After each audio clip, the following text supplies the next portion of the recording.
자, 유체역학 5장 검사최적법과 연속방정식입니다.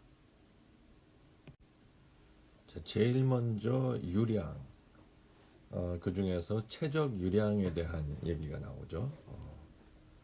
영어로는 볼륨 플로우 레이트다. 이 최적 유량은 어느 한 순간에 단위 시간 동안 일정한 단면적을 통과하는 유체의 최적을 말한다고 되어 있습니다. 그래서 수식으로 표현을 하면은 요 델타 t가 0으로 수렴하는 아주 짧은 순간에 단위 시간 동안 단면적을 통과한 유체의 최적 리미테이션으로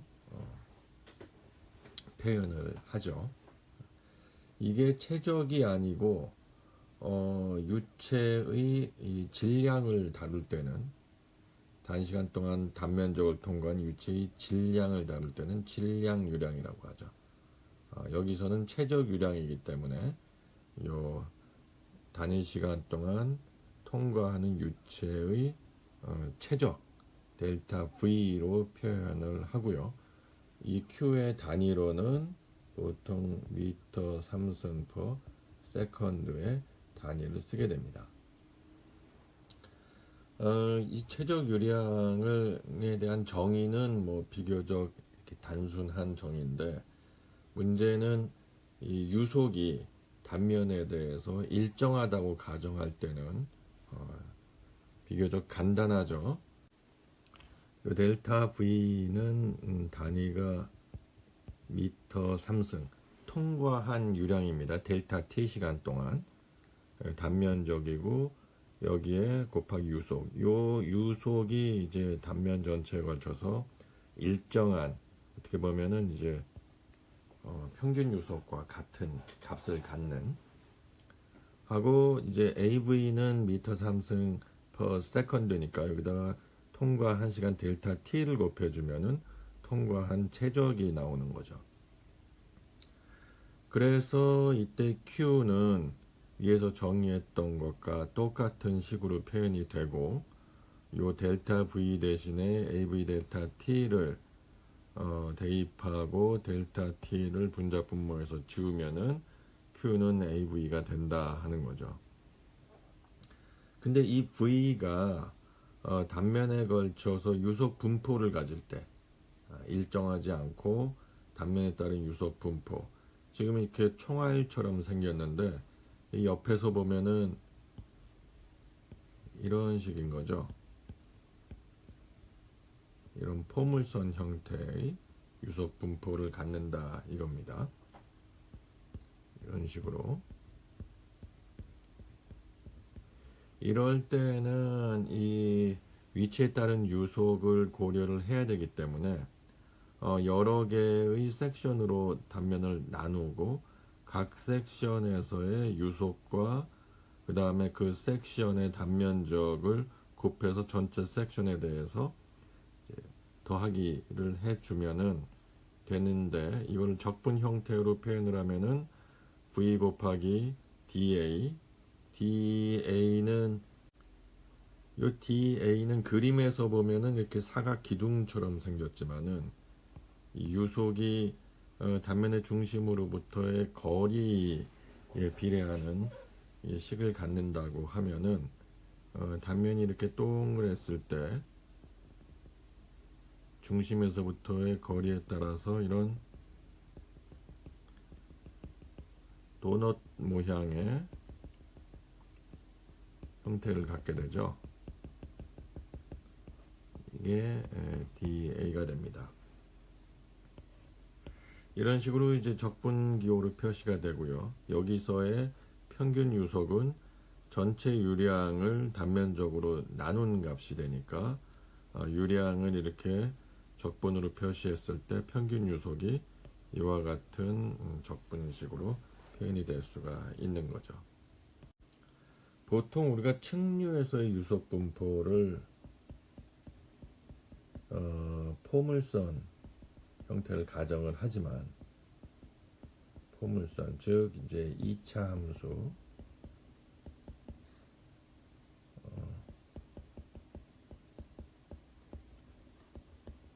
가정을 하지만은 이제 이게 난류로 갈수록 이 가정이 깨어지죠.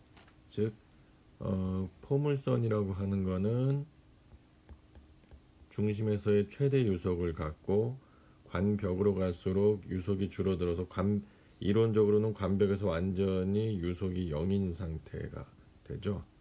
이런 형태가 포물선이지만 난류로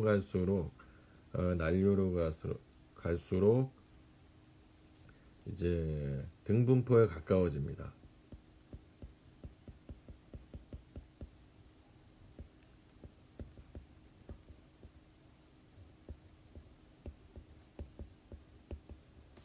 즉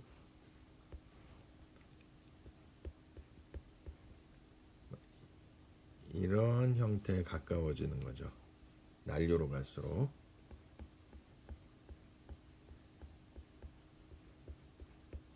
뭉툭한 등분포에 가까워진다. 이렇게 분포가 달라짐으로써 평균 유속을 구하는 식도 달라지고요. 따라서 표 5.1에 보면은 원형관에서의 완전히 발달한 측류에서는 즉 포물선 유속 분포를 가질 때는 최대 유속과 평균 유속과의 비율이 0.5지만 원형관에서 완전히 발달한 난류, 그러니까 거의 등분포에 가까운 난류에서는 완전한 등분포라고 하면은 이게 1이 되겠죠. 완전 등분포.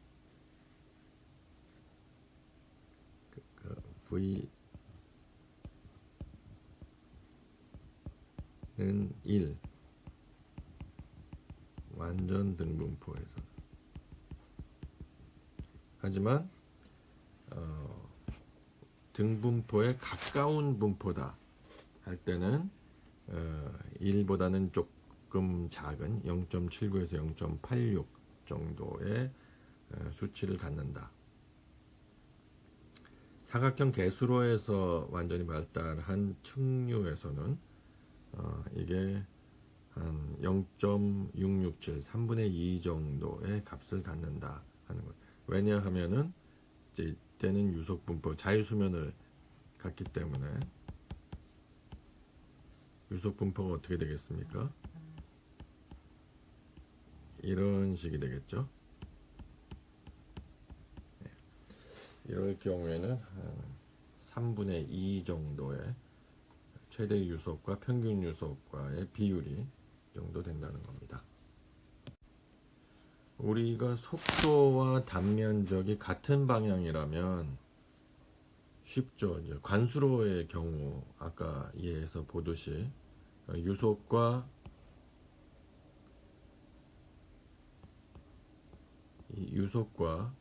단면적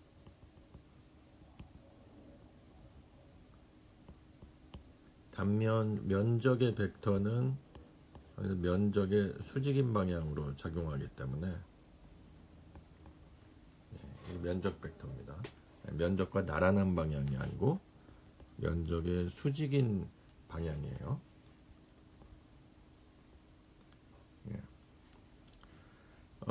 이럴 때는 방향이 같기 때문에 사실은 Q가 VA라는 단순한 식이 되지만은 이렇게 방향이 다를 경우에 면적 벡터와 유속 벡터가 방향이 다를 때는 이제 내적을 취하게 된다.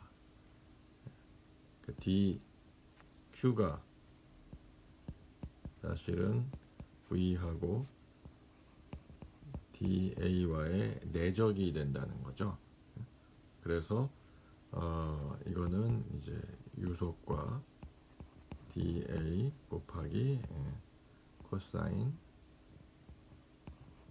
세타가 되는 거죠. 그래서 면적 벡터 방향의 유속의 성분 이것을 이제 VN이다. v 코사인 세타를 vn이 v 코사인 세타라면 유속의 면적 벡터 방향의 성분이다. 이렇게 표현할 수 있는 것이죠. 그래서 정확히는 이렇게 내적으로 표현을 한다 하는 거예요. 그래서 사실은 최적 유량은 여러분이 처음 배우는 개념은 아닐 것이고 그동안 이미 많이 접했던 개념인데 이 유량에서 이제부터는 질량 유량의 개념도 여러분들이 잘 숙지하고 있어야 됩니다. 체격 유량과 똑같은 개념인데 최적이 통과할 때는 최적 유량이고 최적만큼의 최적 내부를 채우고 있는 어떤 매스가 통과할 때 그 단위 시간당 통과한 매스의 양을 질량 유량이라고 해요. 이제 식도 비슷한 식이죠. 델타 V 대신에 델타 M이 들어가고요. 대신 단위가 미터 삼승 per second가 아닌 킬로그램 per second 이런 단위가 많이 사용된다는 거예요. 잉글리시 단위계로 했을 땐 파운드 매스 또는 슬러그 per second가 많이 사용되는 단위입니다. 그래서 이 수식에 대한 표현도 최적 유량은 그냥 Q였지만은 요걸 질량 유량으로 할 때는 앞에다가 질량 밀도만 곱해주면 되겠어요. 그래서 개념 자체가 많이 어렵진 않지만은 최적 유량 못지않게 질량 유량이 많이 쓰인다. 앞으로 연속 방정식, 운동량 방정식, 에너지 방정식을 배울 텐데 계속해서 이 질량 유량이 나옵니다. 여러분들이 기억해야 될 것은 하지만 많은 걸 기억할 필요는 없어요.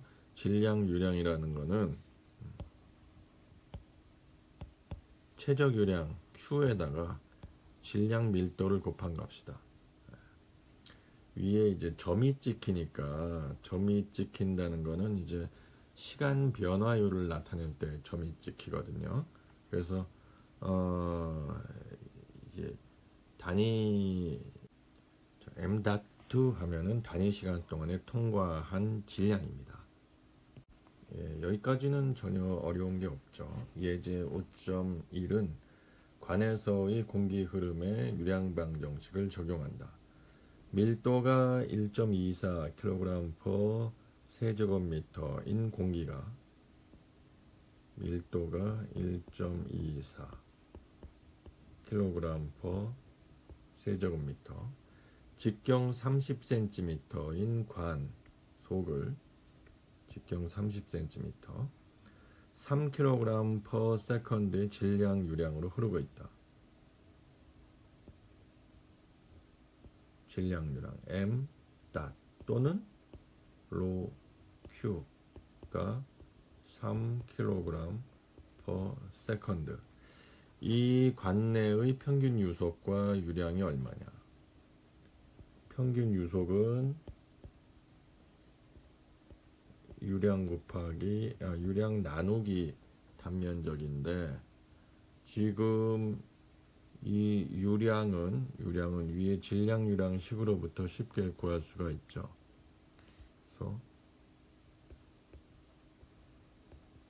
유량은 3 나누기 1.24 해서 2.42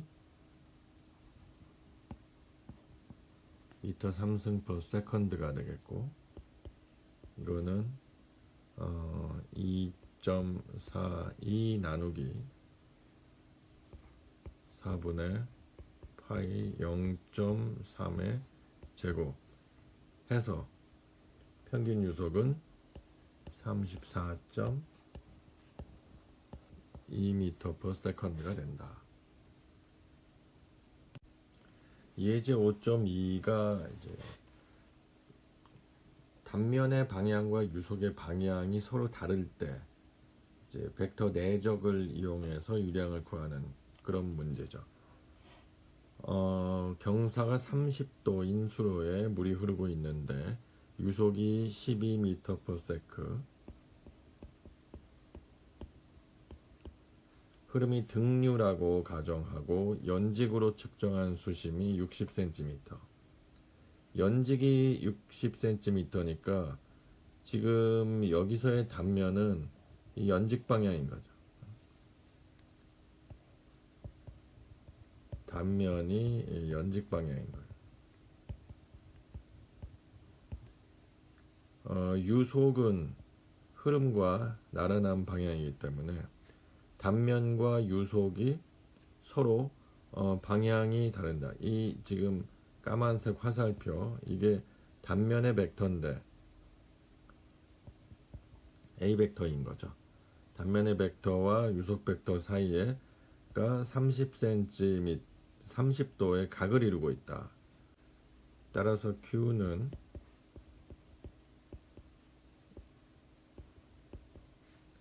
A와 V의 내적을 이용하면은 A 곱하기 V 곱하기 코사인 30도가 되겠고요. 단위폭 그리고 연직 방향 수심이 0.6m니까 1 곱하기 0.6 곱하기 12m/s 곱하기 코사인 30도 하면 6.24 미터 3승/s 퍼 미터. 이게 단위폭당이라는 겁니다.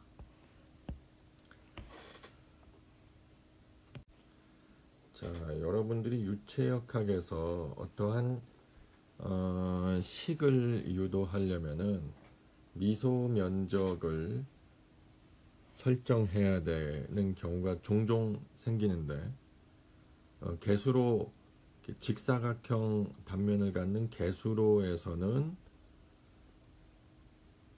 일정한 수로의 폭에 수심에 대한 미소 증분 dy를 곱해서 wdy를 미소 면적으로 설정하는 경우가 많고요. 관수로처럼 원형 단면을 흐를 경우에는 관의 중심으로부터 일정한 거리에 일정한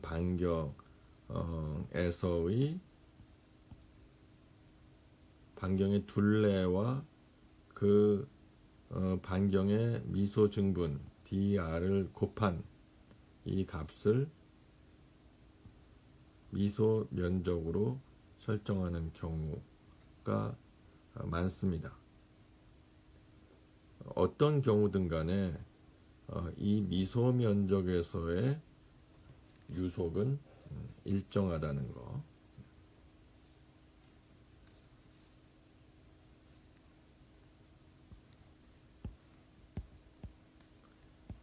미소 면적 dA에서의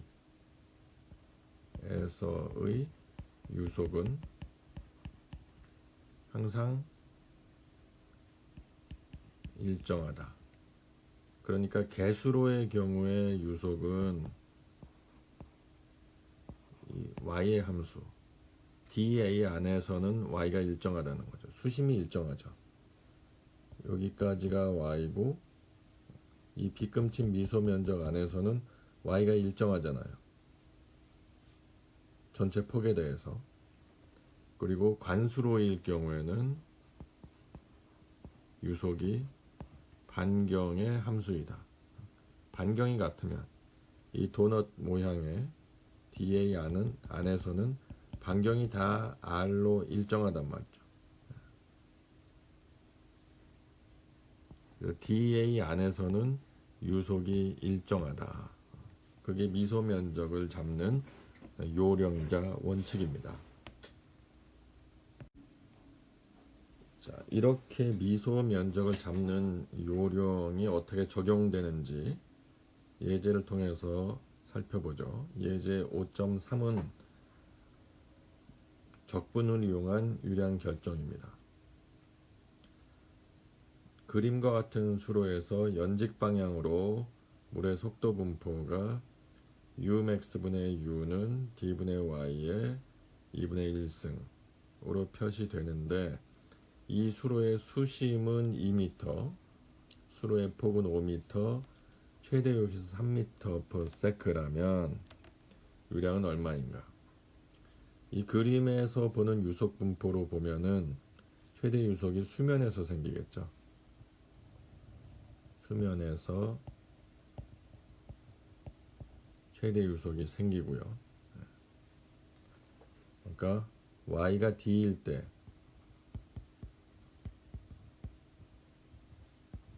u y는 u max가 된다는 거죠. 그리고 y는 0일 때 u y는 0이라는 거고요. 유량이 얼마냐? 이 유량은 전체 단면적에 대해서 v u죠. 여기서는 u y 그 다음에 da인데 이 da가 옆에서 보면은 이렇게 빗금친 면적이죠. 수로의 폭이 5m고 5m고 두께가 dy인 요 미소 면적. 그러니까 da는 5 곱하기 dy가 되겠죠. 그리고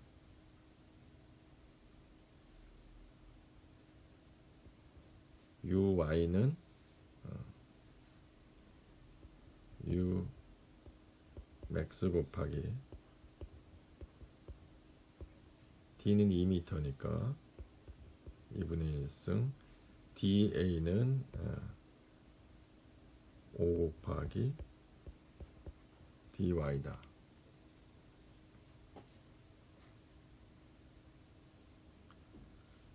최대 유속이 3m라고 했으니까 Umax는 3이 될 것이고요. Y는 0에서부터 이 수로의 수심 2m까지 적분하는 형태가 되겠네.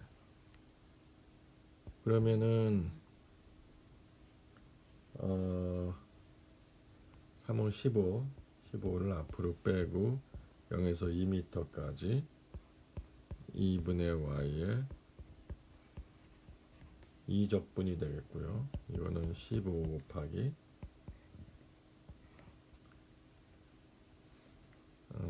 2의 2분의 1승 루트 2죠. 이거에 y의 2분의 1승을 적분하면은 2분의 3분의 y의 2분의 3승이 되고 이게 0에서부터 2까지죠. 이렇게 해서 15 곱하기 자 그러면은 이게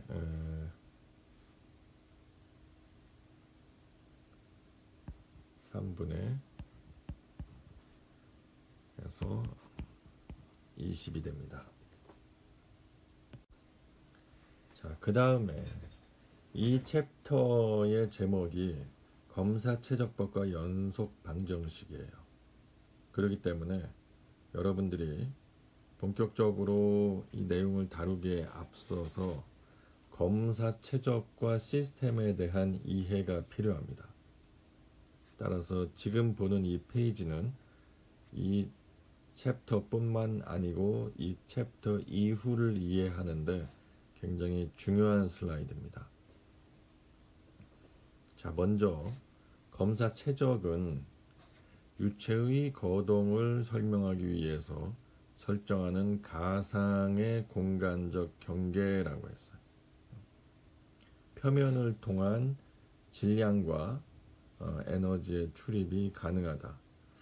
여러분들이 이 내용을 배우기 이전에 라그란지 접근법과 오일러 접근법에 대해서 공부한 적이 있어요. 라그랑지 접근법은 파티클 입자 하나하나를 따라가면서 유속이든지 이동한 거리든지 이런 제 이동 특성, 운동 특성을 설명하는 방법이고, 오일러 방법은 공간상의 일정한 경계를 설정하고 그 경계 내부와 그 경계를 출입하는 입자군의 평균적인 운동을 설명하는 방법이라고 했죠. 따라서 이 검사 최적은 오일러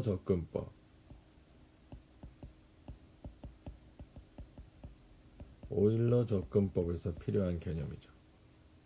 공간상의 어떤 프레임 또는 윈도우, 유체의 운동을 관찰할 수 있는 이런 윈도우를 설정을 해놓고 윈도우에 들어가고 나오고 내부에서 증가하고 감소하는 이런 시스템의 특성을 살펴봄으로써 전체적인 시스템의 거동을 이해하는 그런 방법입니다. 검사 최적은 말 그대로, 글자 그대로 유체 운동을 검사하기 위한 기준 틀이에요. 그런데 여기 설명을 보면은 표면을 통한, 그러니까 검사 최적은 볼륨이지만 볼륨이 있으려면 볼륨을 감싸고 있는 서페이스, 표면이 있어야 되겠죠. 같이 따라다니는 개념입니다. 표면을 통해서 질량과 시스템 그리고 에너지의 출입이 가능하다. 여기 질량 옆에 괄호하고 시스템이라고 써요. 이 시스템이 상당히 이 교재에서 자주 나오는 용어인데, 여러분들이 일찍이 이 시스템에 대해서 제가 정의를 한 적이 있습니다. 이 시스템은 보통 여러분들이 이 시스템에 대해서 어떤 기계역학 그런 데서 흔히 쓰는 시스템의 개념은 여러 서로 다른 요소들이 유기적으로 연결되어서 하나의 기능을 수행하는 장치를 시스템이라고 해요. 그런데 유체역학에서 나오는 시스템은 그렇게 복잡한 개념이 아닙니다. 유체가 무한히 많은 파티클의 집합으로 이루어져 있는데, 파티클 하나하나를 볼 수도 없고 셀 수도 없고 나눌 수도 없어요. 그렇기 때문에 여러 개의 파티클을 하나의 덩어리로 묶어서 그 거동을 설명하는데, 그 파티클이 묶여져 있는 덩어리를 시스템이라고 합니다. 그러니까 입자 덩어리,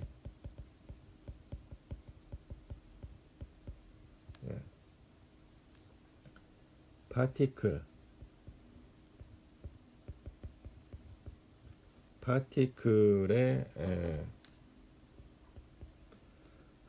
덩어리다. 파티클이다. 여러 개의 파티클이다. 같이 모여서 움직이는 여러 개의 파티클이다. 따로 떨어져 있지 않고 묶여서 움직이는 여러 개의 파티클 집단이다. 이렇게 이해하면 가장 쉬울 것 같아요, 이 시스템을. 그래서 시스템이 출입한다 하는 거는 파티클이 출입한다, 이런 매스가 출입한다 하고 같은 개념이에요. 근데 검사 최적을 통해서 출입하는 게 꼭 질량만 출입하는 건 아니죠. 운동량도 출입하고 에너지도 출입하는 겁니다. 그래서 이런 질량, 운동량, 에너지가 출입하는 공간상의 기준 틀, 이것을 검사 최적이라고 해요. 자, 그 밑에 시스템에 대한 설명이 나오네요. 물질, 머티리얼, 파티클로 이루어진 집합체이다.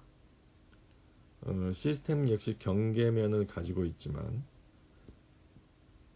경계면을 통한 질량과 에너지의 출입은 제한적이다.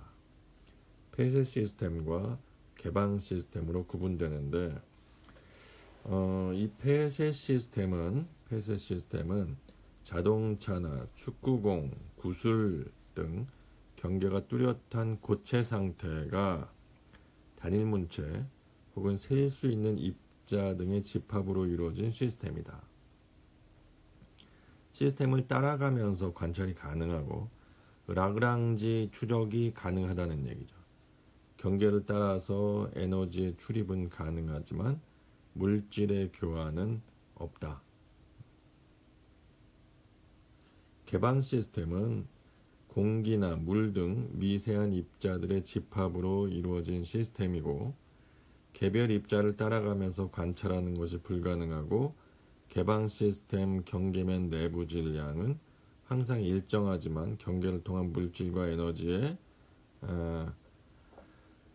교환이 가능하다. 개방 시스템은 공간상의 검사 최적을 설정하여 이곳을 출입하는 질량이나 에너지를 관찰한다. 그러니까 공기나 물 이러한 유체에서는 개방 시스템으로 해석하는 건데 공간상의 검사 최적을 설정하여 유체의 운동을 관찰한다 하는 것이죠. 이러한 검사 최적이 개방 시스템과 비슷하지만 완전히 같은 건 아니에요. 검사 최적은 볼륨이고 공간상에 설정한 하나의 볼륨이고 개방 시스템은 매스다. 개방 시스템은 시스템이죠. 시스템은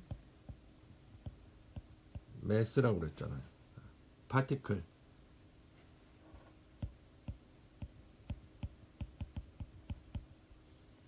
그러니까 개방 시스템이다, 폐쇄 시스템이다 하는 거는 다 이 시스템이 들어가기 때문에 이건 파티클이에요. 검사 최적은 파티클이 출입하는 기준 공간상의 기준 틀이고요.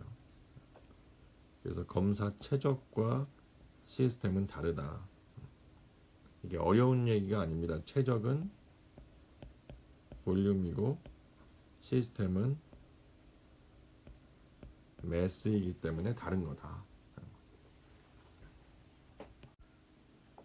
자, 먼저 폐쇄 시스템이 나옵니다. 폐쇄 시스템은 고정된 물질의 집합체이다.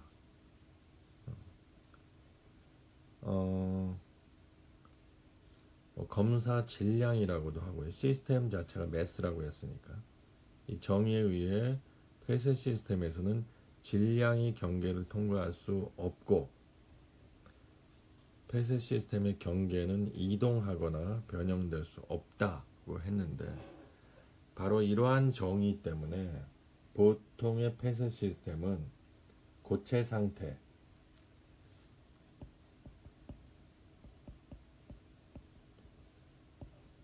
자동차, 축구공, 구슬 이렇게 고체 상태 그렇기 때문에 질량이 뭐 왔다 갔다 할 수가 없는 거죠. 이 고체 상태에서는 이 고체라는 입자가 쪼개지거나 나누어지지 않는 이상 질량이 경계를 통과할 수 없죠. 그리고 변형될 수도 없고요. 경계를 따라서 이동할 수도 없습니다. 따라서 보통은 폐쇄 시스템을 고체 상태를 관찰하거나 해석하는데 쓰이지만은 때로는 이 유체도 이러한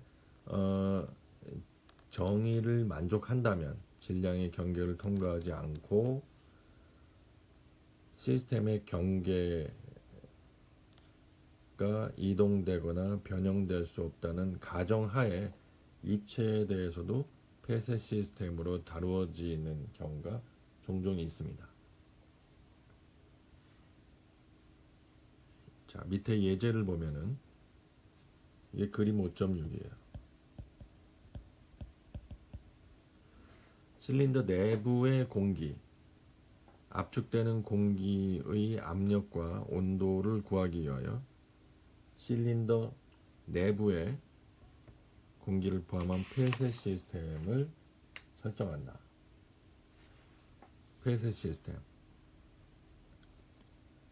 요 점선이 시스템 바운더리인데 매스의 바운더리라는 거죠. 바운더리인데 바운더리 내에서 피스톤이 누르거나 잡아당겨도 시스템 바운더리 내의 매스의 양이 일정하죠. 이 질량이 경계를 통과할 수 없다는 얘기예요. 이동하거나 변형되지도 않죠. 그렇기 때문에 이러한 경우는 실린더 내부의 공기를 폐쇄 시스템으로 취급할 수 있다.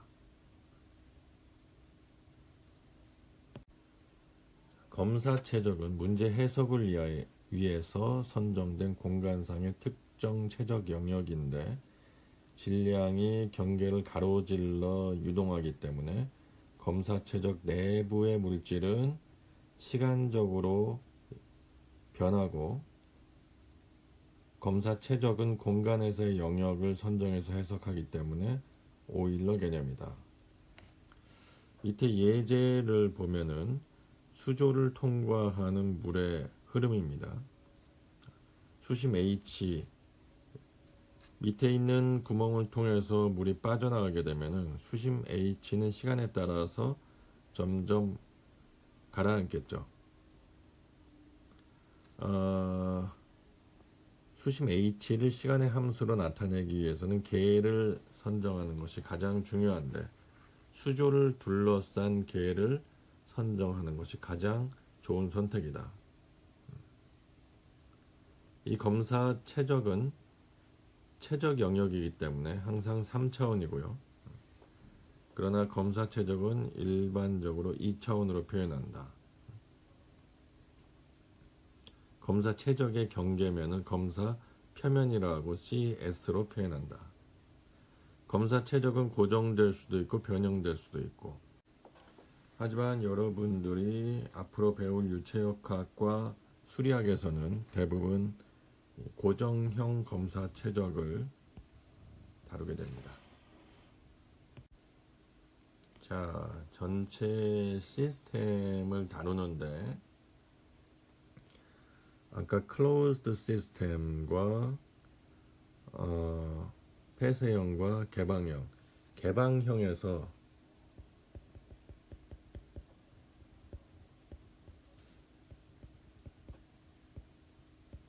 개방형 시스템에서 검사 최적의 개념이 필요하다고 했죠.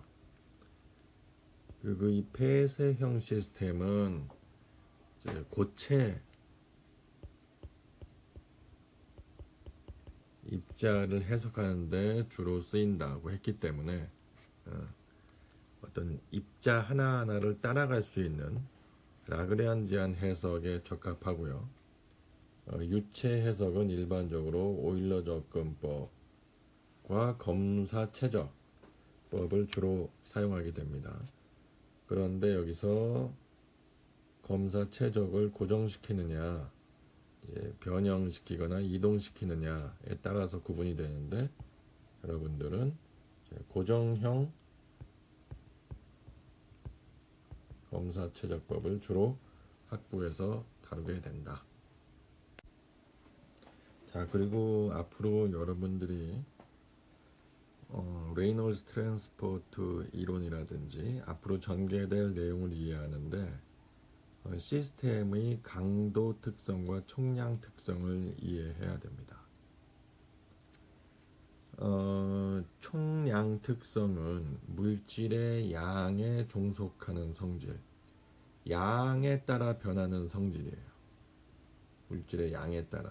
예를 들면은 밑에 그림을 보시면은 부피, 질량, 그리고 사이즈, 크기, 무게, 길이 이런 것들이 이 매스가 많으면 많을수록 이 매스에 비례하는 특성들이죠. 다. 그런데 이 강도 특성은 물질의 양과 무관한 성질들이에요. 이 그림에서 보면은 보일링 포인트, 비등점, 그리고 컬러, 템퍼러처, 러스터 하면은 이제 광도, 휘도 이런, 하드네스 이런 것들은 양이 많다고 더 강해지거나 약해지거나 하는 게 아니죠. 이런 거를 강도 특성이라고 합니다. 이 총량 특성을 강도 특성으로 환산해 주려면은 얘를 매스로 나눠주는 게 하나의 방법이에요.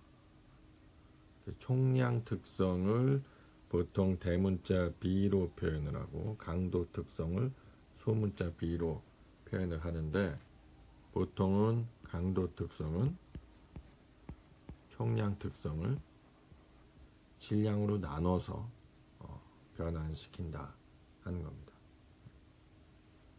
자, 변환하는 방법은 이렇고, 물리적인 의미는 총량 특성은 질량에 비례하는 특성, 강도 특성은 질량의 독립적인 특성. 일단 이렇게 이해하면 되겠어요. 앞서 배운 대로 강도 특성은 총량 특성을 질량으로 나눠준다. 그리고 어느 순간에 검사 최적 안의 총량 특성값 B는 강도 특성을 전체 볼륨에 대해서 적분해 주면 된다.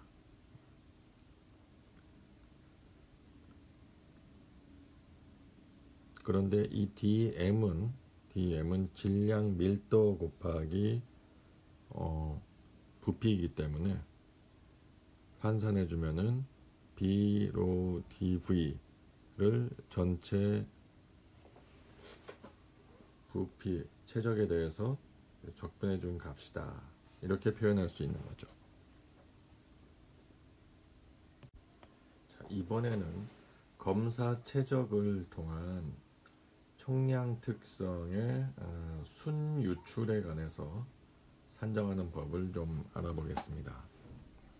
그림 5.9에 보면은 이러한 관로를 통과하는 관로 안에 설정되어 있는 검사 최적을 통과하는 흐름이에요. 지금 단면 1번과 2번 사이에 점선 모양의 검사 최적이 형성되어 있고요. 관벽을 통해서는 흐름이 있을 수가 없죠. 그래서 1번, 2번 단면을 통해서만 흐름이 발생을 하는데, 1번 단면에서의 유속을 V1, 2번 단면에서의 V2, 그리고 단면적도 A1, A2가 틀립니다. A1, A2죠. 자, 그리고 A1이 지금 향하고 있는 방향은 어디가 되겠습니까? 항상 뭐 이런 공을 생각해 볼까요? 이런 공에서 항상 바깥쪽으로 공의 하나의 공간 A1 있다면은 이 A1의 면적 벡터는 공에서 항상 바깥면을 향하는 벡터예요. 그러니까 면과 수직인 아랫면을 잡아도 마찬가지입니다.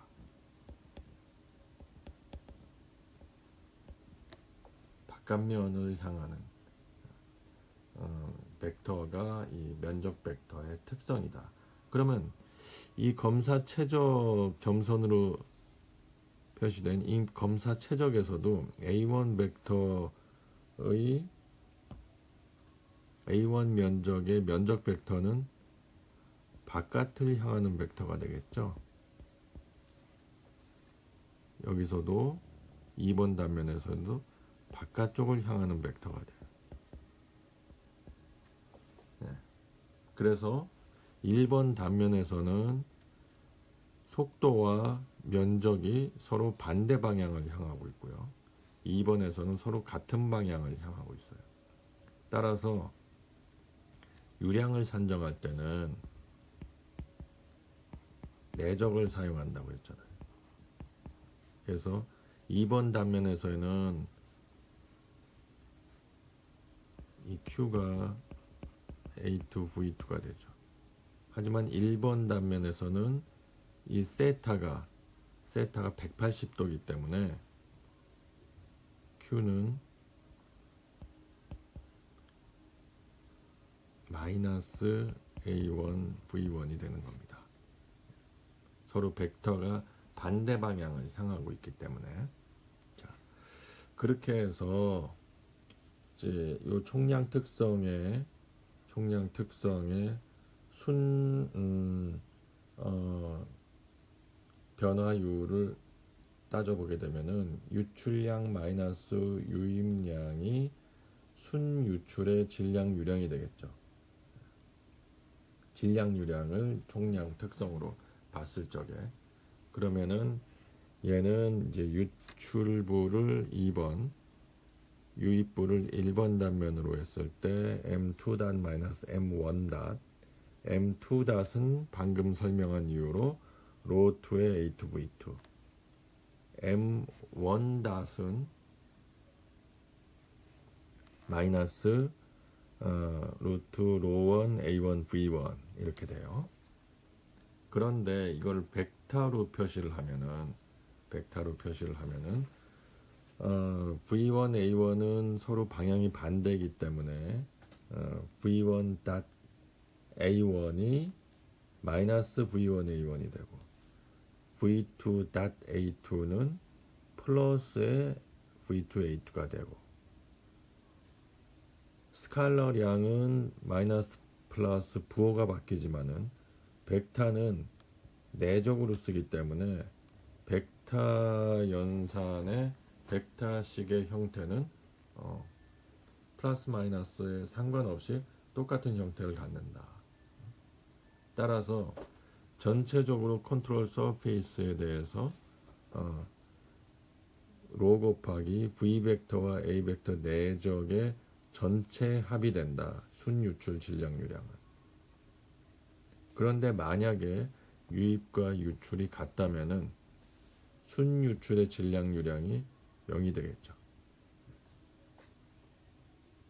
만약에 같다면. 단면을 통과하는 총량 특성 B의 순유출율은 먼저 B는 강도 특성의 질량을 곱한 값이죠. 양변을 시간으로 미분을 하면은 T는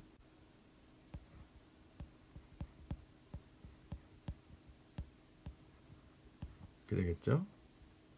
근데 강도 특성은 시간에 따라 변하지 않아요. 일정해요. 따라서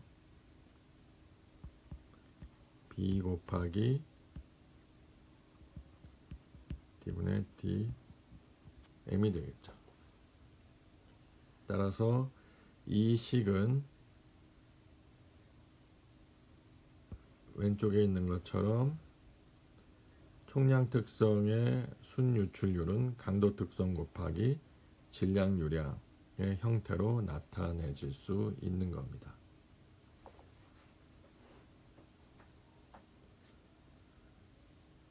자, 그래서 요 페이지 왼쪽 하단에 있는 식을 보면은 총량 특성의 순유출율을 두 가지 형태로 표현을 했는데 구간을 나눈 일반 합과 적분의 형태 이 두 가지로 표현이 되어 있죠. 자, 여기서부터는 레이놀즈 수송 이론에서 나오는 일반식을 유도하는 과정입니다. 식 5.16을 보면은 시간 t에서의 폐쇄형 시스템의 총량 특성은 시간 t에서의 컨트롤 볼륨 내 총량 특성 플러스 컨트롤 볼륨 안으로 들어오는 총량 특성의 합과 같다 그랬어요. 그런데 여기서 closed system, 폐쇄형 시스템이라고 했죠. 원래 closed system, 폐쇄형 시스템은 고체에 대해서 적용하고 유체에 대해서는 개방형 시스템, 검사 최적을 유체에 대해서 적용한다고 했는데 이 식에서는 closed system, 컨트롤 볼륨을 다 썼네요. 그 이유는 해석의 편의를 위해서입니다. 여러분들 이 그림에서 보면은 색깔이 좀 진한 부분이 있죠. 원래 유체라는 게 색깔로 마킹을 할 수도 없고 잡을 수도 없고 셀 수도 없지만은 우리가 가상으로 이 관 내부를 흐르는 전체 유체에 대해서 요 컨트롤 볼륨은 시간 t에서 지나는 유체의 일정 부분 이만큼 빗금친 파란 부분을 우리가 집중적으로 관찰을 해보겠다 하는 거예요. 가상의 유체죠. 이렇게 자를 수가 없지만 마킹할 수도 없지만은 요 특정 시간 t에 요 컨트롤 볼륨을 지나는 유체를 좀 집중적으로 관찰을 해보겠다. 그래서 시간 t에서는 요 파란 빗금친 부분의 유체가 일부 대부분이 컨트롤 볼륨 안에 있고 일부가 지금 들어오는 부분에 있단 말이에요. 들어오려고 하는 유입되려고 하는 요 유체 부분을 델타 B 인으로 표기를 하고요. 일정한 시간 델타 T가 지났을 때 이 유체는 대부분 컨트롤 볼륨 안을 채우고 있고 일부가 델타 B 아웃에 해당하는 요만한 부분이 컨트롤 볼륨으로 컨트롤 볼륨으로부터 빠져나가고 있는 양이 되는 거죠. 전체적으로 이 빗금친 파란 부분을 내 시스템으로 들어오는 질량도 나가는 질량도 없습니다. 시스템 내부로. 컨트롤 볼륨의 기준에서는 있죠. 하지만 이 시스템 내로는 들어오고 나가는 질량이 없기 때문에 클로즈드 시스템이라고 본 거예요. 여기서 시스템과 컨트롤 볼륨 간의 차이를 정확히 이해하고 있어야 됩니다. 그래서 시간 t일 때 t는 t 플러스 델타 t일 때 5.16과 5.17이 이와 같이 정의가 되고요. 델타 t가 0으로 수렴되는 아주 짧은 시간의 총량 특성의 시간적 변화율은 t 플러스 델타 t에서의 총량 마이너스 시간 t에서의 총량의 차이와 같다. 여기서 5.16과 5.17을 5.18식에 대입하면 이와 같은 5.19와 같은 식을 얻겠죠. 그러면은 여기서 따로따로 리미테이션을 적용을 하면은 이렇게 세 개의 항으로 나눌 수가 있겠습니다. 오른쪽 첫 번째 항, 이 부분은 검사 최적 내에서의 특성값 B의 변화율이 되겠고요. DT분의 DB BCV겠죠. 나머지 항들은 델타 T분의 델타 B 아웃은 B 아웃의 다트가 되고요. 델타 T분의 델타 B 인의 리미테이션 값은 델타 B 인의 다트 형태로 쓸 수가 있어서 순수한 총량 특성의 출입량은 B 아웃 닷 마이너스 B 인 닷 이런 형태가 됩니다. 따라서 결과적으로 시스템 총량 특성의 시간 변화율은 컨트롤 볼륨 내 총량 특성의 시간 변화율에 컨트롤 서페이스를 통한 총량 특성의 순수한 출입률을 더한 값과 같다. 그런데 여러분들이 이미 BCV와 Bnet 닷의 식을 이미 배웠죠. 그래서 식 5.12를 보면은 BCV는 인테그랄 B 곱하기 로 dV로 배웠고 식 5.15에서 Bnet 닷에 대한 적분식을 이미 배웠습니다. 그래서 결과적으로 이 클로즈 시스템은 라그란지안 접근법에 대한 식인데 이게 유체에서 다루는 오일러리안 접근법에 대한 식과 결과적으로 같아지는 이러한 방정식이 레이놀즈 수송 이론의 기본식의 형태가 되겠다. 여러분들 이번 학기 에너지 방정식이 끝나는 이 챕터까지 이 레이놀즈 수송 이론에 대한 기본식을 꼭 기억하고 있어야 됩니다. 이 식에 대한 물리적인 의미는 시스템 내에서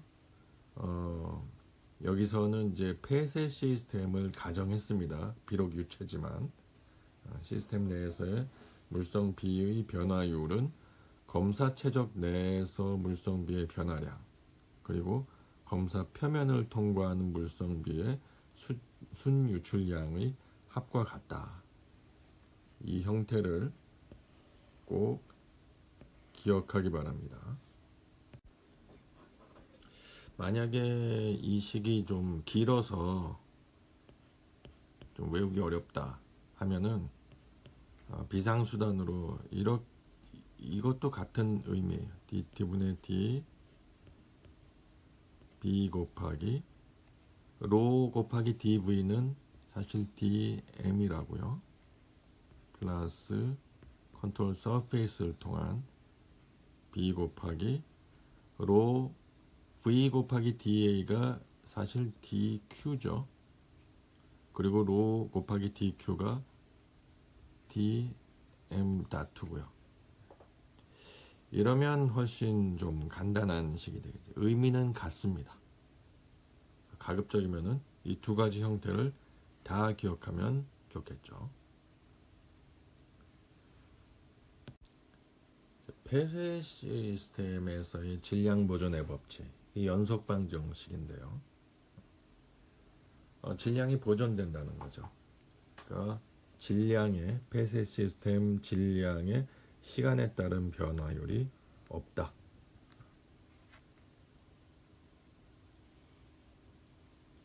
여기서 레이놀즈 트랜스포트 이론을 적용한다면은 총량 특성 B를 매스 질량으로 놓고요. 그러면 강도 특성이 이 총량 특성 질량 자리에 매스가 들어가니까 매스를 매스로 나눠서 1이 되는 거죠. B는 매스가 되고 대문자 B는 매스가 되고 소문자 B는 강도 특성은 1이 되는. 그래서 이 값을 레이놀즈 수송식에다가 넣고 다시 쓰면 넣고 0으로 놓는 거죠. 질량 보존이니까. 그래서 쓰면은 폐쇄 시스템 질량의 시간 변화율은 컨트롤 볼륨 내에서의 질량의 시간 변화율 더하기 컨트롤 서페이스를 통한 질량 유량의 출입이 0이다.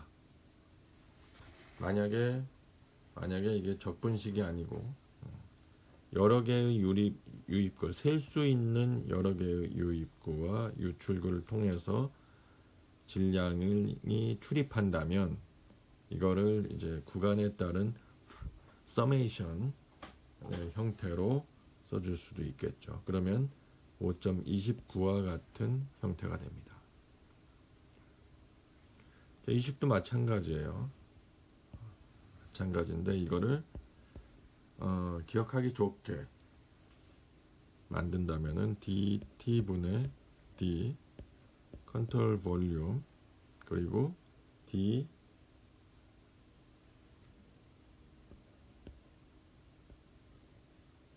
m이 되겠죠.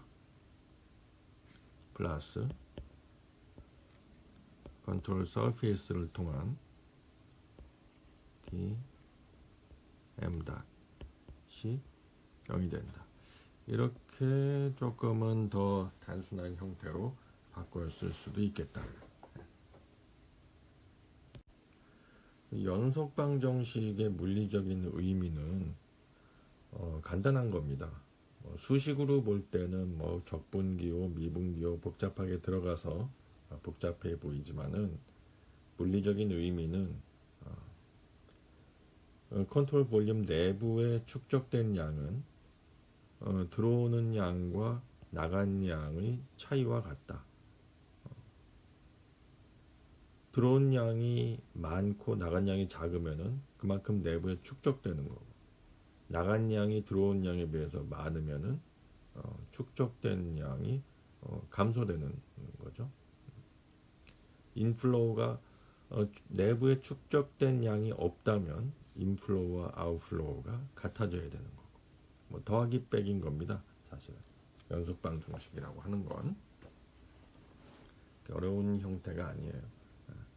특히 이 관수로형에서는 관벽을 따라서 유량이 발생하지 않기 때문에 관로 양쪽에 두 개의 단면을 설정을 하고 단면에서의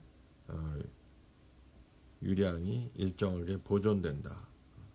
만약에 우리가 유체를 다룬다 하면은 관로 내에서 유체의 질량 밀도가 일정하다고 가정할 수 있기 때문에 Q2는 Q1이 된다. 단면 곱하기 유속의 단면 곱하기 유속이 모든 단면에 대해서 일정하게 유지된다. 이것이 연속 방정식 질량 보존식입니다. 예제 5.4 유입구와 유출구를 가진 수조에서의 연속 방정식. 덮개가 없는 수조로 물이 유입되고 있고 유입되는 물의 속도가 7m/s, 단면적이 0.0025제곱미터. 수조로부터 유출되는 유량은 0.003 미터 3승/s이고 물의 밀도는 1000kg/세제곱미터. 수조 내 물이 증가 또는 감소되는 비율을 구하여라. 자, 스테디 조건에서요. 스테디 조건을 따져보자고요. 스테디 조건은 들어오는 유속은 7m/s로 항상 일정하고 나가는 유량도 0.003으로 항상 일정하다고 했을 때, 그러니까 스테디 조건에서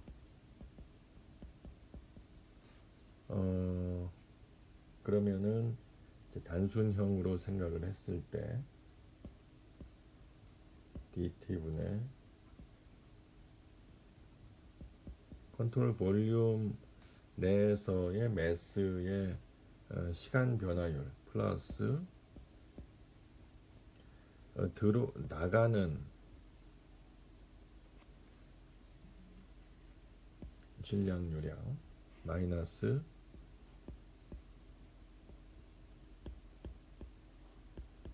합이 항상 일정하다.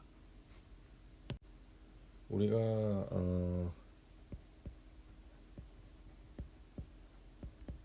M0 닷은요, 이거는 로 Q2입니다.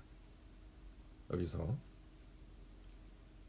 이거를 1번, 여기를 2번이라고 하면은 로 Q, M 닷은 로 Q다. 이걸 기억하고 있으면 문제 풀기가 훨씬 수월해요.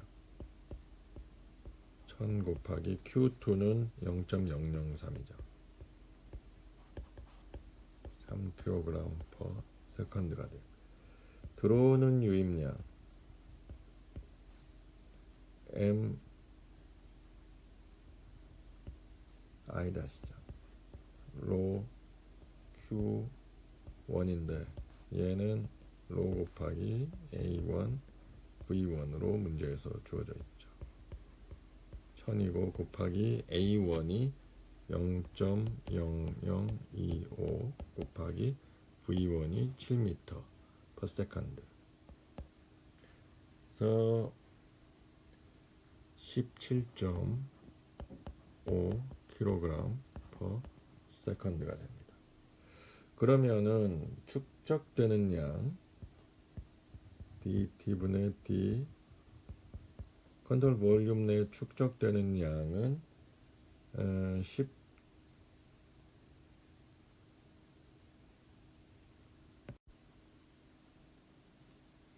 17.5 마이너스 3이니까 14.5 kg per sec가 돼요. 따라서 수면의 상승 속도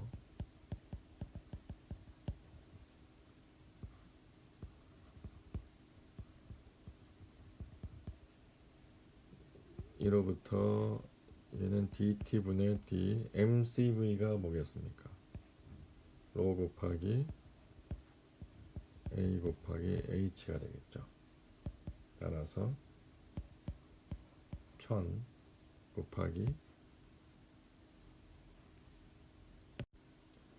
문제에서 주어진 A는 들어오는 Z의 단면적입니다. 따라서 만약에 문제에서 이 저수지의 단면적 A0라고 할까요? A0가 주어져 있다면은 이게 A0가 될 거고요. 곱하기 DH의 DT는 14.5.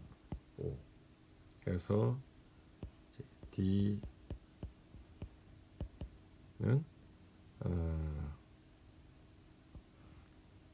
14.5 나누기 전 A0. 그래서 A0가 지금 문제에서 주어져 있지 않지만 주어진다면은 이 식을 통해서 수면의 상승 속도를 구할 수가 있겠다. 다음은 예제 5.5입니다. 연속 방정식을 이용한 저수지에서의 수위 상승률 계산. 여기서는 저수지의 수면적이 주어져 있네요. 그러면은 같은 식을 적용해서 상승 속도를 계산할 수 있겠습니다. 저수지에 유입되는 유량이 11328. 수로를 통해서 저수지로부터 7080 m3 per second의 유량이 방출되고 있고요. 저수지의 수표 면적이 103.6 제곱킬로미터라면 저수지의 수위 상승률은 얼마인가? 마찬가지인 거죠.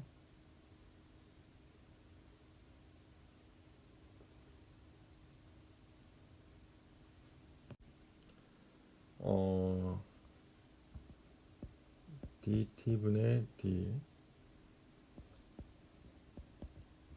MCV 플러스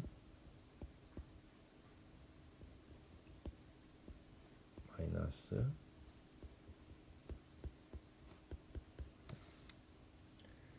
자 여기서 로가 일정이므로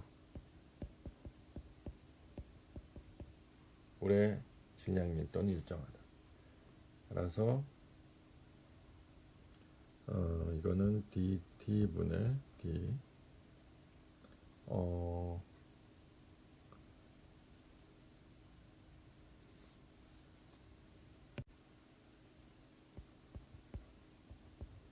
의시 플러스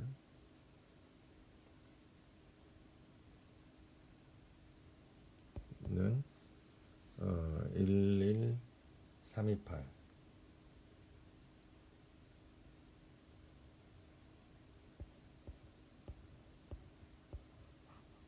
마이너스 아이고 그래서 48 따라서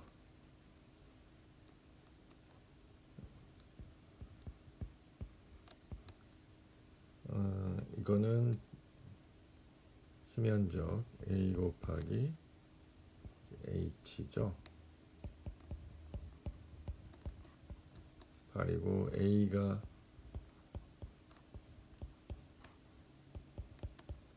6승 4승 6승 제곱미터 따라서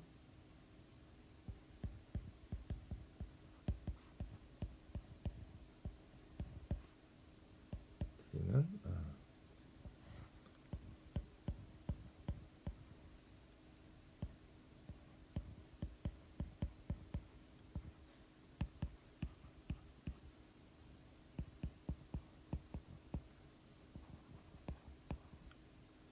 이거를 시간당 센티미터로 환산하면 8 센티미터 퍼 아워가 되겠다. 자, 예제 5.6은 수조에서의 배수 시간을 예측하기 위한 연속 방정식 적용입니다. 그림과 같은 형태의 수조에서 하단에 배수구를 통해서 물이 빠져나가는 형태인데 들어오는 유량은 없죠.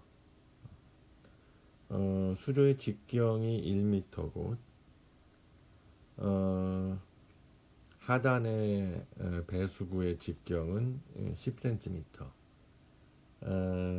베르누이 방정식 적용해서 제트리의 속도를 2G의 H로 가정을 하고 수조 내 수위가 초기 2m로부터 0.5m로 낮아질 때까지 걸리는 시간이 얼마냐. 이거는 연속 방정식을 다시 한번 써보면 dt분의 d mcv 플러스 cs분의 m0 닷 마이너스 cs분의 m i 닷가 0이다. 그러면은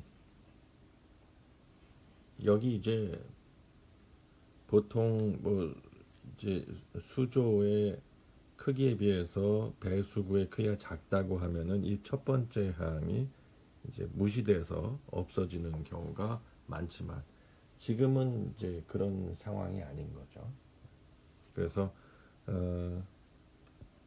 dt분의 d mcv는 dt분의 d 요 컨트롤 볼륨 안에 매스가 질량 밀도 곱하기 탱크의 단면적 곱하기 수위가 이제 하단에서부터 배수구까지가 문제에서 정확히 주어지진 않았지만 이 길이를 이제 y라고 보면은 h 플러스 y가 되는 거죠.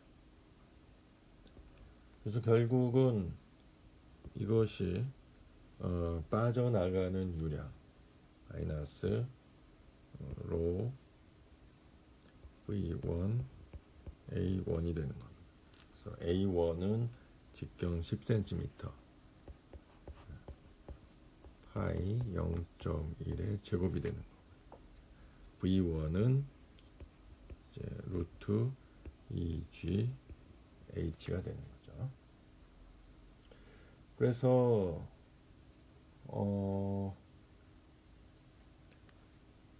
여기서 보면은 이제 로하고 로가 좌변 우변 지워지고 A1 B1은 마이너스 AT 곱하기 실제 Y는 고정이기 때문에 시간 변화율이 없고 곱하기 DT분의 DH만 살아남게 됩니다. V1이 루트 2GH이고 루트 2GH이고, 따라서 이 식을 정리를 해보면은 DT는 루트 2G A1분의 마이너스 AT 루트 H분의 DH, 이거를 적분을 하게 되면은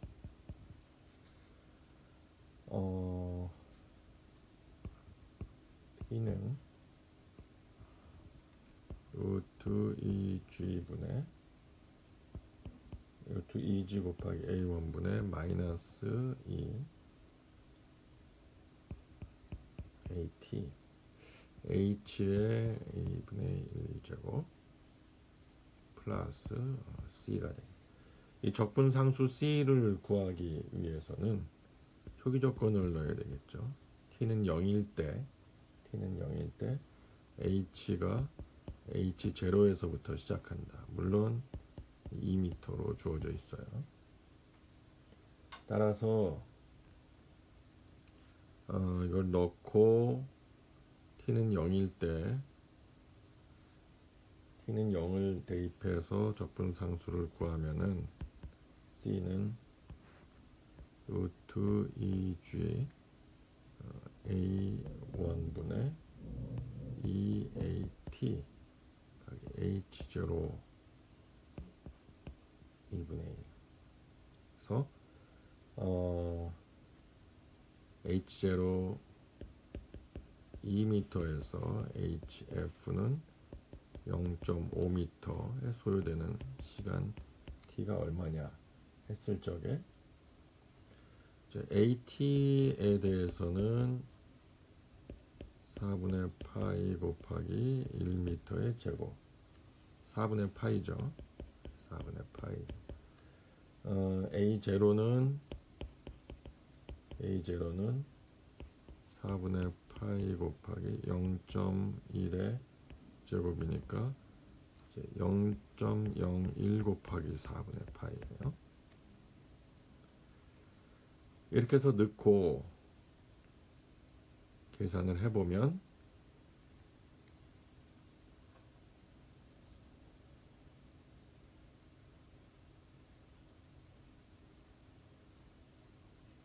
T는 31.9 세컨드가 나온다.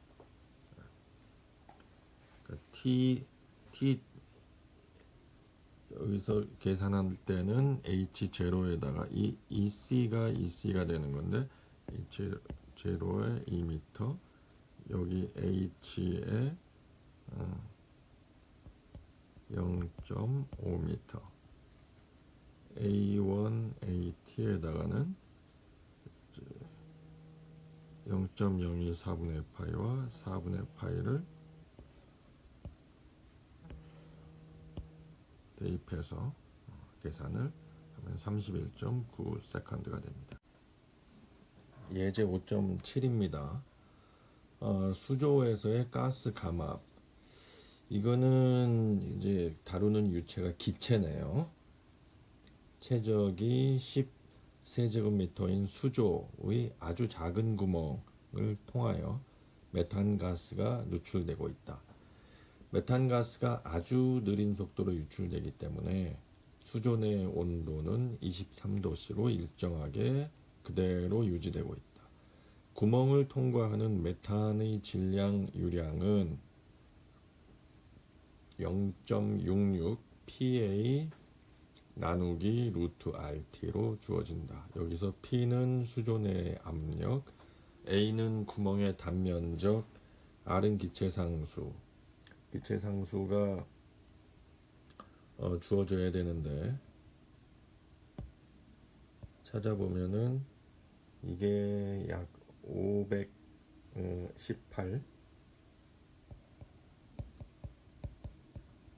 줄 퍼 몰도 K가 아니라 킬로그램도 K. T는 수조 내의 온도, 온도니까 절대 온도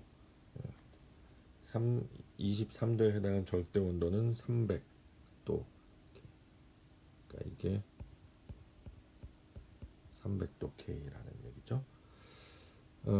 수조 내의 절대 압력이 500kPa에서 400kPa로 감소되는데 소요되는 시간을 산정하라. 이게 기체라서 좀 까다로워요.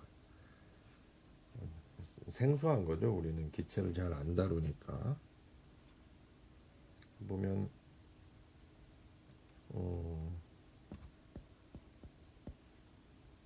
기분에 플러스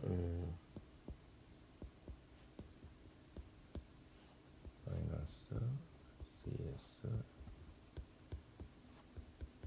0인데 이게 기체기 때문에 요걸 조금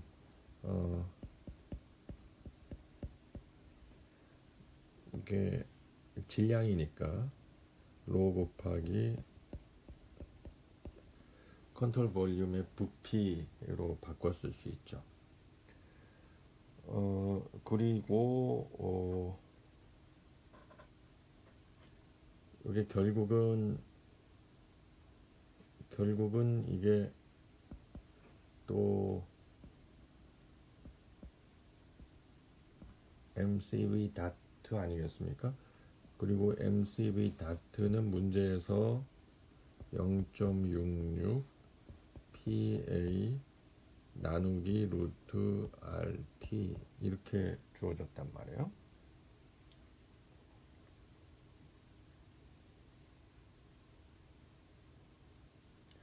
따라서 이제 얘가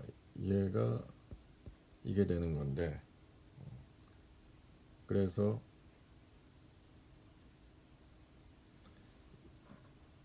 요 컨트롤 볼륨에서 메탄가스가 누출되면서 매스가 빠져나가니까 질량 밀도가 변하는 거죠. 보통 우리는 지금까지 다룬 문제 대부분 로가 일정하다고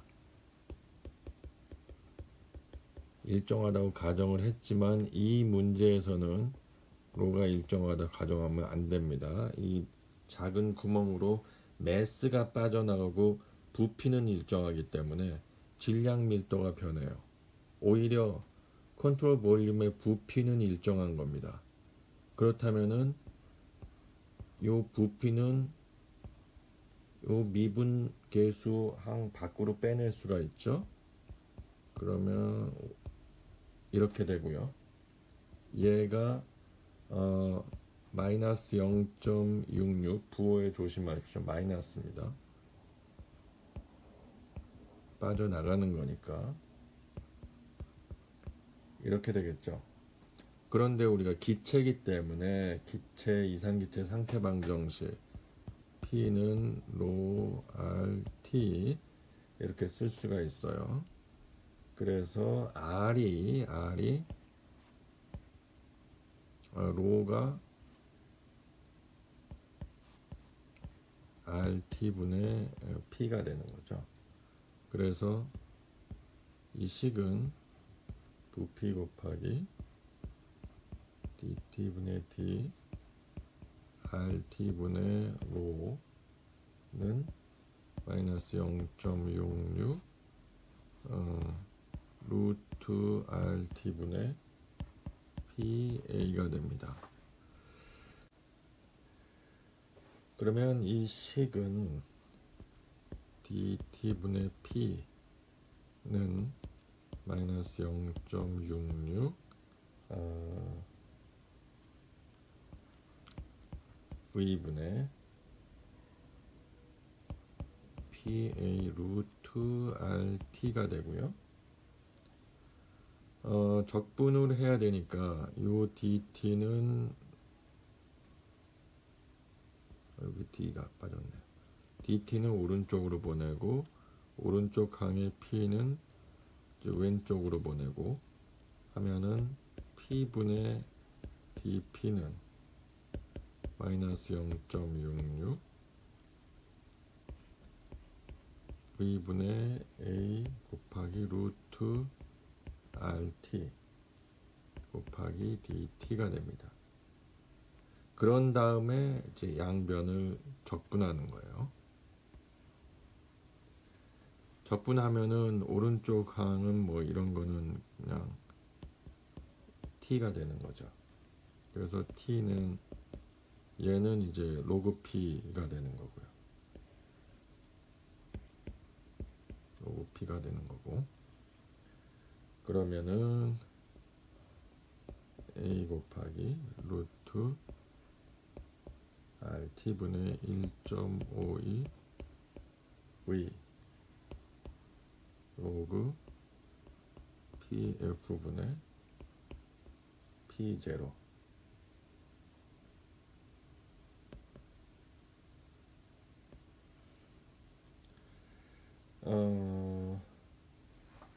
이 작은 구멍의 단면적이 10의 마이너스 7제곱이라고 했고요.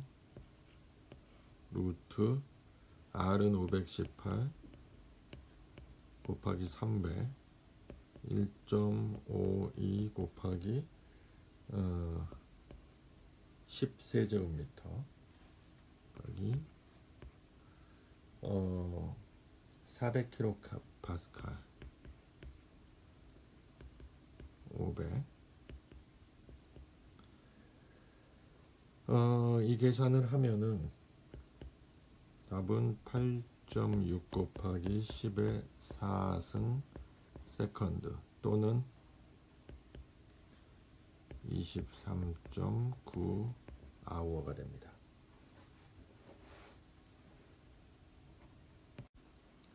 관수로에 대한 연속방정식. 사실 관수로에 대한 연속방정식은 아주 쉬운 거예요. 들어오고 빠져나가는 단면이 일정하니까. 그리고 여기 기체가 아닌 액체가 흐를 경우에는 비압축성으로 가정을 하기 때문에 질량을 축적할 공간이 없다고 봐도 됩니다. 질량 축적이 안 되죠. 꽉 차서 흐르고 있을 경우에는. 그래서 아주 단순하게 이 식을 적용해도 충분해요. 이거는 섹션 2니까 나가는 단면이죠. 나가는 단면에서의 유량 마이너스 들어오는 단면에서의 유량이 일정하다. 따라서 로1 A1 V1은 로2 A2 V2인데 질량 밀도가 일정하다고 가정을 하면은 Q1은 Q2가 되는 거죠. M1 다트는 M2 다트다.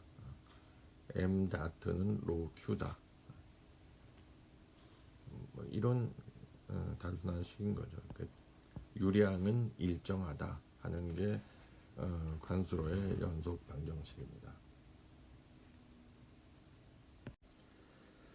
이러한 연속 방정식은 단면이 일정하지 않은 단면이 변하는 관로에서 유속이 변하기 때문에 변하는 유속을 측정하기 위해서 적용을 하죠. 직경이 120cm인 관과 60cm인 관이 직렬로 연결되어 있을 때 그러니까 단면이 절반으로 줄어들 때 유속은 얼마나 늘겠느냐 하는 건데, 뭐 해보나 마나 이거는 이제 직경의 제곱에 반비례하기 때문에 직경이 2분의 1로 줄어들면 유속은 4배가 늘어나는 겁니다. 해보면은 이제 로1 A1 V1은 로2 A2 V2가 되고요.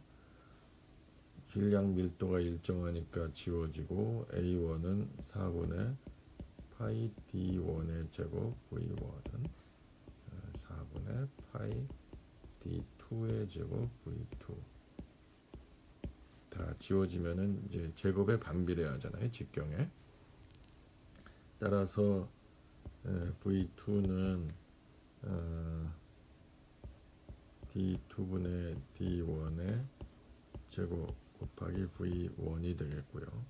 V1이 2m per sec, D2가 0.6, 0, 1.2니까 이거의 제곱에 V1 그러니까 이제 이게 4배 곱하기 2m per sec니까 8m per sec가 되는 거죠. 예제 5.9는 벤투리 간 흐름에 베르누이 방정식과 연속 방정식을 적용한다.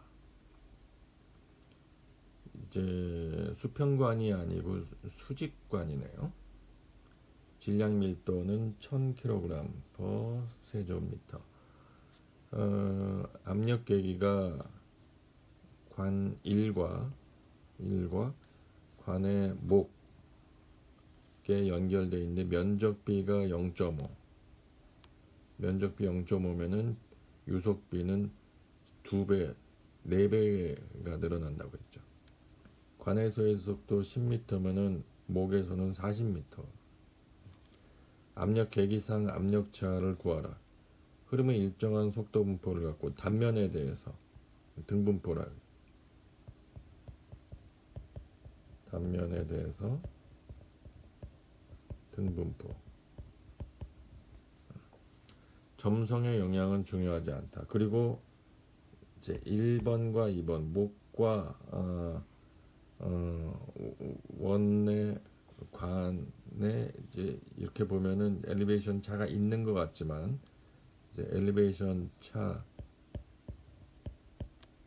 두의 차이는 이제 무시한다. 뭐 이런 게 들어가요. 수치가 주어져 있지는 않잖아요.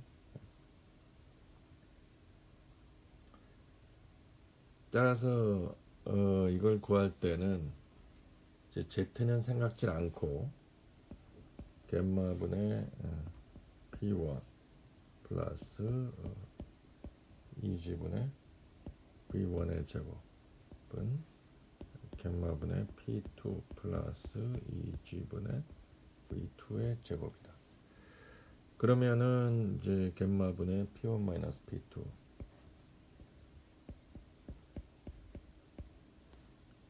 는 2G분의 1 V2의 제곱 마이너스 V1의 제곱인데 얘는 이제 2G분의 1 4V1의 제곱 마이너스 V1의 제곱 그러니까 2G분의 3V1의 제곱이 되는 거죠. V1의 속도가 10m/s이기 때문에 결과적으로 얘가 15.3이 돼요. 그러면은 P1 P2 델타 P가 이제 압력차 델타 P가 이제 15.3 곱하기 이제 겜마니까 9,810을 곱하면 150 킬로파스칼이 되는 거죠. 다음에 마지막으로 공동현상. 이 공동현상이 왜 연속방정식 챕터에 나오는지 정확히 모르겠습니다만은 일단 나왔으니까 설명을 좀 하면은 유체의 압력이 한 지점에서 증기압보다 감소하여 비등할 때 발생하는 현상이다. 자, 여기 비등이라는 말이 나와요. 이게 끓는다는 거예요. 끓는다는 거. 우리가 끓는다는 표현은 이제 물의 경우에 물이 이제 100도씨가 되면은 끓는다고 표현을 하잖아요. 그러면은 유체 내부에 기포가 형성이 되면서 부글부글 이제 표면으로 떠오르는 그런 거를 이제 기체. 그러니까 유체 내부에서 액체가 기체로 변화하는 거죠. 그런 걸 이제 비등한다고 표현을 해요. 근데 보통 물은 100도에서 이제 보통의 이제 대기압 하에서 100도에서 끓는데 이제 등산 가면은 등산 가서 이제 높은 곳에 오르면은 기압이 이제 지면보다 낮아지죠. 그러면은 100도가 되기 전에 물이 끓는단 말이에요. 그럼 그런 데서 밥을 하면은 온도가 채 올라가기 전에 물이 끓기 때문에 밥이 이게 선다고 그래요. 제대로 되질 않는 거죠. 100도씨에서 끓어야 밥이 잘 되는데 90도, 80도 이렇게 100도씨가 되기 전에 물이 끓어버리면은 이제 밥이 설게 되는 거죠. 그 얘기는 기압이 낮으면은 꼭 100도씨에서 끓질 않는다. 그보다 낮은 온도에서 끓는다.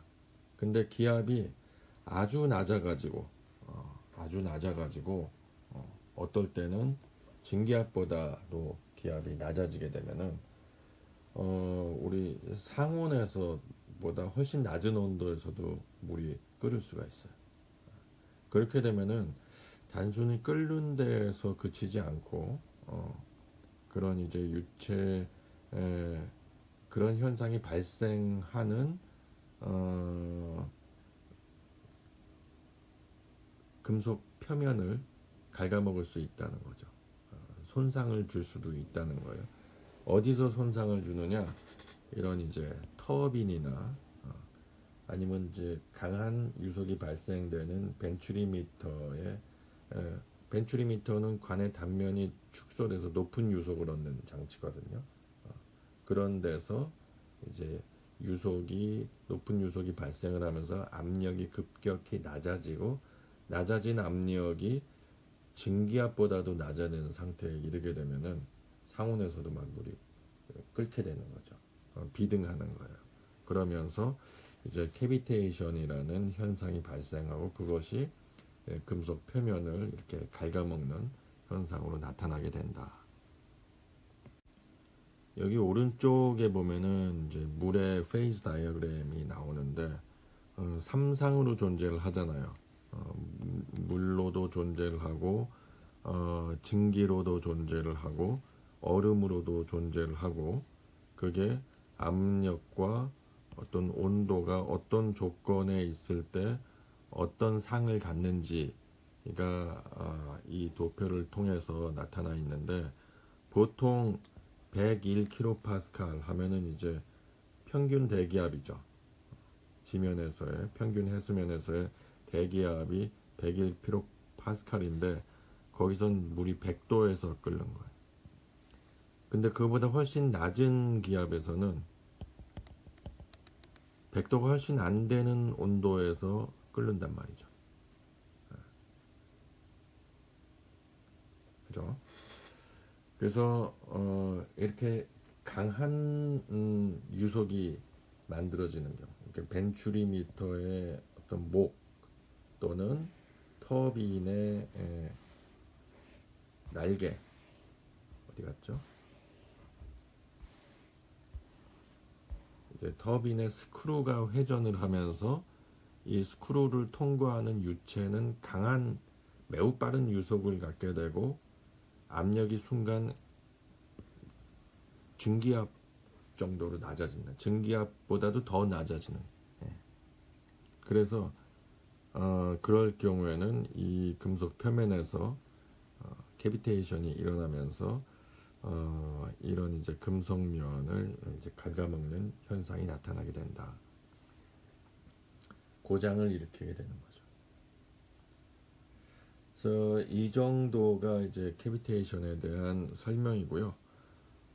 시청각 자료가 준비되어 있기 때문에 그 자료는 영상으로 따로 업로드를 할 겁니다. 여러분들이 반드시 확인해서 시청하기 바랍니다.